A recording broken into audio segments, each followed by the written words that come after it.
დინამოს პრობლემა ჩემი აზრით არის მენეჯმენტი. პრეზიდენტი და გენერალური დირექტორი.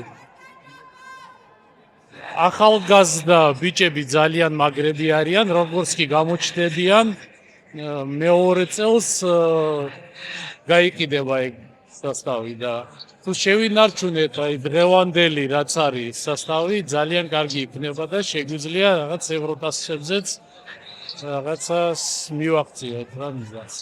ან თქვენი რჩევა იქნება ხელმძღვანელობის მიმართ, რომ შეინარჩუნონ ახალგაზრდა ფეხბურთელები. კი, რა თქმა უნდა. რამოდენიმე სეზონი მაინც. სხვა თუ არის ზოგადად საქართველოს ჩემპიონატზე რა შეგიძლია თქვათ, შეცვლილით სხვას რამით. მან რა არ მოგწონს? მე არ მომწონს რომ ხალხი არ დადის სტადიონებზე. ეგ არის მთავარი პრობლემა.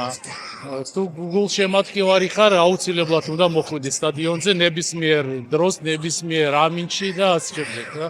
და Google შემატკივრო თავის გულს. თქვენ ამდენი ხანია რა დინამოს დინამოს შემატკივრი? ალბათ 6 წლიდან. როგორც მამა ჩემი მომიყვანა აქ დინამოზე.